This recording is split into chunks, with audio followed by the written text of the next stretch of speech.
Hello students, my name is Rishabh Agnihotri and I welcome you all to the class of accountancy. Children, as per the demand of students, कई सारे students demand कर रहे थे कि sir एक accounting principles पे भी video बनाइए। अकाउंटिंग प्रिंसिपल्स एक ऐसा चैप्टर है चिल्ड्रन जिसमें कहीं ना कहीं हमें गाइडेंस की ज़रूरत पड़ती है। जब हम बुक से पढ़ रहे होते हैं एक एक चीज़, और ख़ास करके इस कोरोना पीरियड में, तो हमें कहीं ना कहीं डिफ़िकल्टी होती है समझने में। हमें किसी टीचर की ज़रूरत होती है जो हमें गाइड कर सके। तो चिल्ड्रन, मैं आपसे ये नहीं कह रहा कि आप बुक से मत पढ़िए, बुक से तो पढ़िए, लेकिन साथ में गाइडेंस की ज़रूरत पड़े तो आपका मैं एज अ टीचर आपको गाइड करने के लिए I am there to guide you children. I am there to provide you proper guidance regarding accountancy. अब बात यह है कि आपको समझ आना चाहिए। अगर आपको ऋषभ सर से समझ आता है तो कंटिन्यू करते रहिए, वीडियोस देखते रहिए, और कोई क्वेरीज हो, कोई क्वेश्चंस हो तो पूछते रहिए। मैंने तो आपको एक्सेस दे रखा है, आप अपने डाउट्स पूछिए। जैसे कई स्टूडेंट्स मुझसे पूछते हैं, आप भी पूछिए, आप भी मेरे साथ इस सफ़र पे चल पड़िए। और आज जिस सफ़र पे हम चलने जा रहे हैं वो है चैप्टर अकाउंटिंग प्रिंसिपल्स। अब अकाउंटिंग प्रिंसिपल्स क्या है? अकाउंटिंग के बारे में समझ लिया है, ये भी समझा है कि अकाउंटिंग कुछ रूल्स एंड रेगुलेशंस के हिसाब से काम करती है, या फिर हम कहें कि कुछ रूल्स एंड रेगुलेशंस के हिसाब से हम काम करते हैं। अकाउंटिंग जब हम करते हैं तो कुछ रूल्स एंड रेगुलेशंस को फॉलो करते हैं। क्या ये वही चीज है सर, कॉन्सेप्ट्स, या हम कहें कि अकाउंटिंग प्रिंसिपल्स वही प्रिंसिपल्स हैं? चिल्ड्रन, अकाउंटिंग प्रिंसिपल्स वही प्रिंसिपल्स हैं जिनके हिसाब से हम अकाउंटिंग करते हैं। अकाउंटिंग करने के तरीके बताने के लिए कुछ तो होना चाहिए ना, तो क्या बनाया गया? Accounting principles. अब बात आती है कि इस चैप्टर में हम क्या आज ही खत्म कर लेंगे सारा चैप्टर, या आगे कुछ पढ़ेंगे? यानी सर एक ही वीडियो बनाएंगे या और वीडियोस बनाएंगे? So children, I want to admit that I will be making near about 3 videos of this chapter, because the topic is not too short and it's not too large। बहुत बड़ा भी नहीं है, बहुत छोटा भी नहीं है, मीडियम साइज टॉपिक है ये। यानी कि आपको 2 से 3 क्लास इसमें वेस्ट करनी पड़ेंगी to understand the meaning and, और I can say what, the concept of accounting principles, I can say what, the funda which is just hidden behind this chapter. We have to just investigate it and we have to just store it in our mind.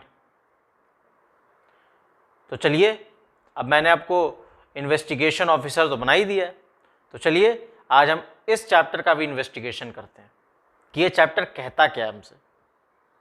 तो आप देखिए, मैंने कुछ चीज़ें यहाँ पे लिख के रखी हैं आप लोग के लिए। आइए हम लोग वो पढ़ें और समझें कि what do we mean by accounting principles. Children, the first thing which has been written over here is accounting principles के बारे में लिखी बातें। देखिए ध्यान से, these principles have been generally accepted by accountants all over the world as general guidelines for preparing the accounting statements। यानी कि जनरली एक्सेप्टेड है ये। कहां पे एक्सेप्टेड है सर? अकाउंटेंट्स इसको एक्सेप्ट करते हैं। जो अकाउंटेंट्स अकाउंटिंग कर रहे हैं वो मानते हैं, इन प्रिंसिपल्स को लेके चलते हैं अपने साथ। लेके चलते हैं सर पॉकेट में डाल के? नहीं भाई, अकाउंटिंग करते समय इन अकाउंटिंग प्रिंसिपल्स को फॉलो करते हैं। सर अकाउंटिंग प्रिंसिपल्स को फॉलो करना क्या जरूरी है? हम नहीं करना चाहते, we don't want to follow these principles. हम क्यों फॉलो करें? तो देखिए, इस पूरी दुनिया में जानी कितनी बिजनेस फर्म्स और कंपनीज हैं, और इतनी सारी बिजनेस फर्म्स और कंपनीज चिल्ड्रन अगर हर कोई अगर हम अपने भारत की बात कर लें, in India only, if we talk about, if we take an example of India only, then in our country also children, what is there? so many companies, so many business firms are there. और अगर मैं चाहता हूं क्या कि मैं चाहता हूं कि मैं एक बिजनेस का कंपैरिजन दूसरे बिजनेस से करूं, यानी कि मान लीजिए थोड़ी देर के लिए कि I am producing Tide washing powder, मैं टाइड वॉशिंग पाउडर बना रहा हूं और मेरे साथ मिस्टर ए हैं, मिस्टर ए जो है मेरे क्या है कॉम्पिटिटर हैं, मिस्टर ए सर्फ एक्सेल बना रहे हैं। अब मैं देखना चाहता हूं कि मेरी कंपनी ज्यादा अच्छा परफॉर्म कर रही है उनकी कंपनी, कैसे करें?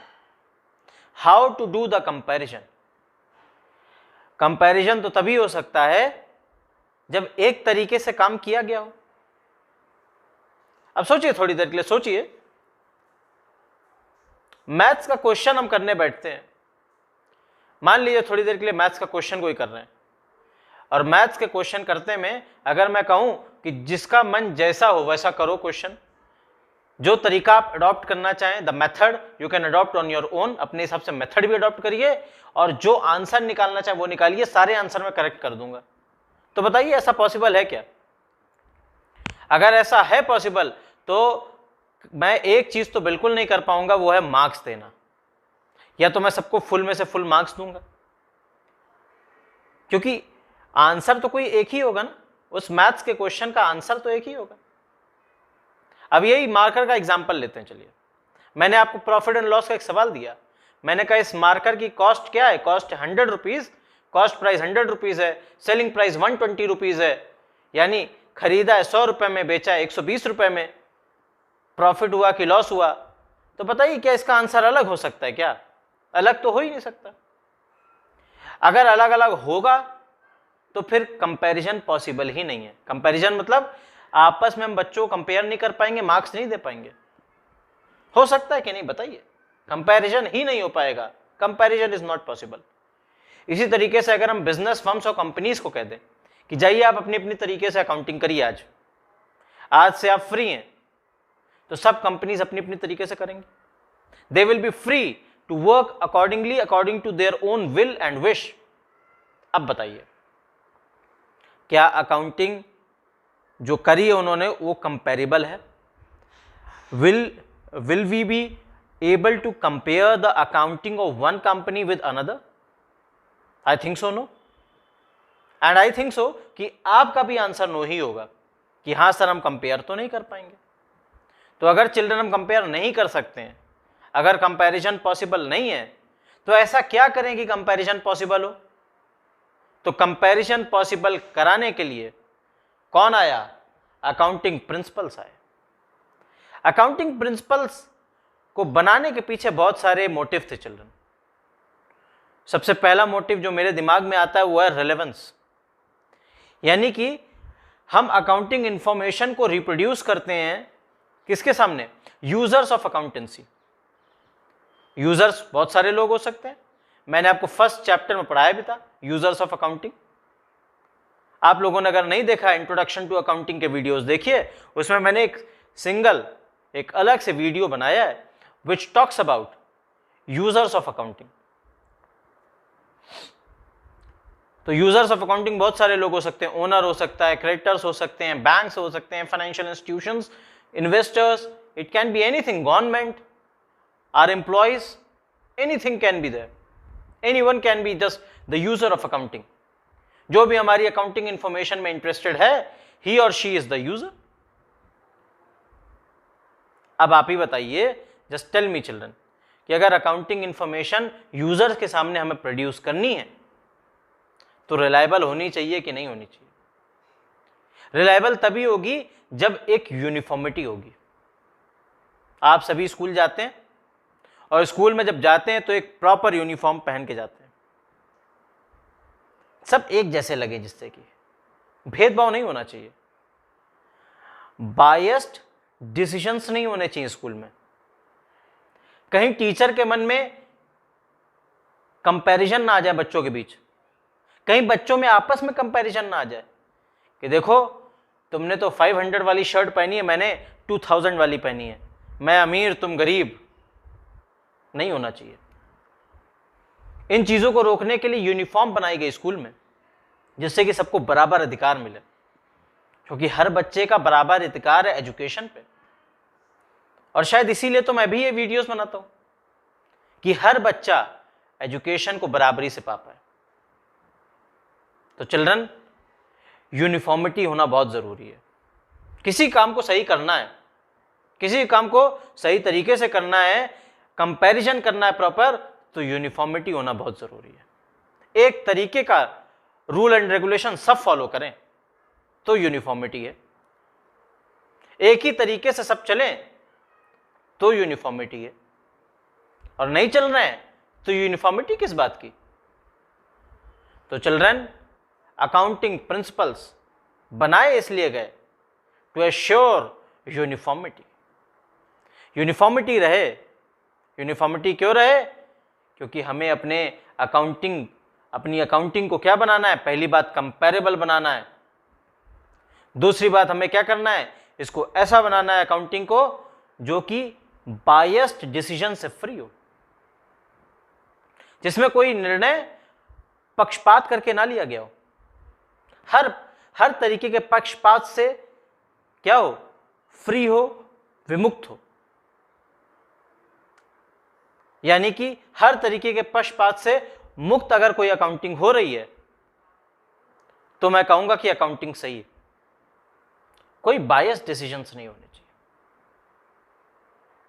और अगर ऐसा होता है, अगर हमारे अकाउंट्स प्रॉपर होते हैं, कंपैरेबल होते हैं, यूनिफॉर्मिटी होती है, तो मैं कहूंगा कि तभी हमारे अकाउंट्स रिलायबल भी हैं। तभी वो अकाउंटिंग इंफॉर्मेशन जो मेरे सामने आएगी as balance sheet, as trading and profit and loss account, that will be reliable for me. उस पर मैं विश्वास कर सकता हूं, उस पर मैं ट्रस्ट कर सकता हूं। कब? जब ये सारे जो चीजें मैंने आपको बताई, the things which I have discussed with you, all these things are being followed there. अगर फॉलो हुई है तो अकाउंटिंग इंफॉर्मेशन रिलायबल बनेगी। और अकाउंटिंग इंफॉर्मेशन को रिलायबल बनाना ही तो हमारा काम है। हम और आप क्या हैं? हम और आप अकाउंट्स के स्टूडेंट्स हैं। और अकाउंट्स के जो हम लोग स्टूडेंट्स हैं, अकाउंट्स से रिलेटेड हैं, तो हमारा काम है, जिस दिन आपने कॉमर्स चूज करी चिल्ड्रन, उस दिन आपने चूज कर लिया था कि अब हम अकाउंट से जुड़ गए। और अगर आप अकाउंट से जुड़ गए तो फिर आपकी भी जिम्मेदारी है कि अकाउंट्स को रिलायबल बनाएं। तो रिलायबल बनाने के लिए आज पढ़ने जा रहे हैं क्या? Accounting principles. तो पहला पॉइंट यही बात कर रहा है, फिर से मैं पढ़ रहा हूं, सभी लोग समझे। These principles have been generally accepted by accountants all over the world. सिर्फ भारत ही नहीं चिल्ड्रन, पूरी दुनिया में माना गया, ऑल ओवर द वर्ल्ड। मतलब कि अगर अकाउंटिंग की डेफिनेशन हम यहां जो पढ़ रहे हैं, अमेरिका जाके वो अकाउंटिंग की डेफिनेशन बदलेगी नहीं, वहां पर भी वही अकाउंटिंग की डेफिनेशन हो। अगर हम यहां आज प्रिंसिपल्स ऑफ अकाउंटिंग पढ़ने जा रहे हैं, तो वहां पर भी बच्चे प्रिंसिपल्स ऑफ अकाउंटिंग ही पढ़ते होंगे जो कॉमर्स के बच्चे हैं। One and the same thing, हर जगह बराबर होना चाहिए। All over the world it is accepted. और क्या लिखिए, देखिए आगे क्या लिखा है। As general guidelines for preparing the accounting statements. और ये है क्या? These are general guidelines. Guidelines के रूप में जो गाइडेंस प्रोवाइड करती हैं अकाउंटेंट्स को। किस लिए गाइडेंस प्रोवाइड करती हैं सर? फाइनेंशियल स्टेटमेंट्स को बनाने के लिए। फाइनेंशियल स्टेटमेंट्स को बनाने के लिए गाइडलाइंस प्रोवाइड करने का काम करती हैं कौन? Principles of accounting. और इसके साथ आगे बढ़ते हैं। Also known as GAAP। कई लोग इसको गैप कहते हैं, कोई लोग गाप कहते हैं, जो कहना हो कहिए। GAAP यानी जनरली एक्सेप्टेड अकाउंटिंग प्रिंसिपल्स। ये थोड़ा प्रॉपर नाम लगता है अकाउंटिंग प्रिंसिपल्स का, जनरली एक्सेप्टेड अकाउंटिंग प्रिंसिपल्स। है क्या? वही चीज। जनरली एक्सेप्टेड अकाउंटिंग प्रिंसिपल्स, क्या मतलब? अकाउंटिंग प्रिंसिपल्स जो हम पढ़ने जा रहे हैं उसका नाम है भाई। आपके एग्जाम में हो सकता है टीचर पूछ दे एक नंबर में, what do we mean by GAAP, full form बताइए, जनरली एक्सेप्टेड अकाउंटिंग प्रिंसिपल्स। और आपने अभी अभी डेफिनेशन पढ़ी मेरे साथ, अगर आपको थोड़ी भी दिमाग में स्टोर हुई है तो आप ये भी वहां रिक्रिएट कर लेंगे, वहां लिख लेंगे, लेकिन तभी लिख पाएंगे जब आप समझे हो अच्छे से। अब आइए आगे बढ़ते हैं, ये 2 पॉइंट्स अच्छे से क्लियर हो गए होंगे आपके दिमाग में। अब मैं आगे बढ़ रहा हूं, kinds of accounting principles. Sir kinds मतलब अकाउंटिंग प्रिंसिपल्स भी अलग अलग तरीके के होते हैं। Children basically accounting principles have been divided into 2 parts, 2 हिस्सों में बांटा गया इसको, या हम कहें अकाउंटिंग प्रिंसिपल्स को समझना है तो उसके 2 हिस्सों में समझना पड़ेगा। कैसे समझना पड़ेगा सर? चिल्ड्रन पहले समझना है कॉन्सेप्ट्स। क्या समझना है? कॉन्सेप्ट्स। और दूसरा टर्म जो आ रहा है वो क्या है? Conventions. Concepts and conventions, concepts and conventions. Concepts मतलब क्या है, कन्वेंशंस मतलब क्या है सर? चिल्ड्रन कॉन्सेप्ट्स का हम एक और नाम लेते हैं assumptions. Assumptions, concepts are a kind of assumptions. Assumptions मतलब सर, अजम्पशंस मतलब जो मानी हुई बात है और जो कहीं ना कहीं वो क्या है, जिसको लॉ भी सपोर्ट करता है, जो लॉफुल है, जो लॉ कहता है कि मानो, कानून कहता है कि मानो, एक तरीके का कानून, एक तरीके का क्या है हमारे लिए, जो हमें मानना ही मानना है, हमें अपने बिजनेस में उसको करना ही करना है, दे आर कॉन्सेप्ट्स, मानी हुई बात। और कन्वेंशंस क्या हैं? कन्वेंशंस एक तरीके से सिद्धांत होते हैं चिल्ड्रन। सिद्धांत जरूरी नहीं है कि करे ही जाएं पूरे। सर एग्जाम्पल बहुत सारे हो सकते हैं। हम लोगों से कहा जाता है कि घर में कोई बड़ा आए तो भाई उसको नमस्कार करिए, उसके पैर छूइए। तो ये नमस्ते, पैर छूना क्या है? ये है तो एटिकेट्स। अब अगर आपने अपने अंकल को, अपनी आंटी को नमस्ते नहीं किया, मामा मामी को नमस्ते नहीं किया, ऐसा तो होगा नहीं कि वो आपको जेल करवा दे। यानी कि है तो ये एक सिद्धांत, ये चला आ रहा है पहले से, ये चीजें चली आ रही हैं पहले से, एक तरीके का सिद्धांत बन गया है कि कोई बड़ा आए तो उसको रिस्पेक्ट दीजिए। नहीं देते हैं तो जेल नहीं करा देगा कोई आपको। तो ये है क्या? कन्वेंशंस। मानिए तो अच्छा है, इसको ऐसे ही करते रहिए। कन्वेंशंस क्या है? कन्वेंशंस को ऐसे ही करते रहिए। लेकिन अगर नहीं करेंगे कोई बात नहीं, छूट गया, नहीं कर पाए, सजा नहीं दी जा रही है। लेकिन कॉन्सेप्ट्स में क्या है? कॉन्सेप्ट्स में ये है कि आपको ये मानने ही है, आपको अपनी अकाउंटिंग इसके हिसाब से करनी ही है। तो कॉन्सेप्ट्स और कन्वेंशंस थोड़े से एक दूसरे से डिफरेंट है। और इसके साथ साथ कॉन्सेप्ट्स थोड़े से ज़्यादा हैं। अगली वीडियो में हम कॉन्सेप्ट्स पढ़ना शुरू करेंगे और कॉन्सेप्ट्स को समझेंगे। बहुत ज़्यादा डिटेल में ना जाते हुए कॉन्सेप्ट्स को मैं छोटे छोटे पार्ट्स में, यानी कि मैं कहूँ कि कुछ कॉन्सेप्ट मैं बहुत छोटे रूप में या in a very short form I will be telling you those concepts, but some concepts are really very important for you children, because they are, I can say what, they will be very helpful for you in the coming future in accountancy. In your further classes children, you will be helped out if you are clear with these concepts. तो जो concepts important है मैं थोड़ा सा उस पर ज़्यादा ध्यान दूंगा, उसको ज़्यादा डिटेल में बताऊंगा अगली वीडियो में। और जो concepts थोड़े से कम important है, या मैं कहूँ important तो सभी है, लेकिन जो concepts easy हैं समझने के लिए, जो आप थोड़े से में समझ सकते हैं, वो मैं इन शॉर्ट बताऊंगा। और उसके बाद तीसरी वीडियो जो मैं बनाऊंगा उसमें मैं कन्वेंशंस की बात करूंगा, जिसमें हम कन्वेंशंस को डिस्कस करेंगे, यानी जो सिद्धांत हैं अकाउंटेंसी के। तो कॉन्सेप्ट एंड कन्वेंशंस हम आगे आने वाले वीडियोस में पढ़ेंगे।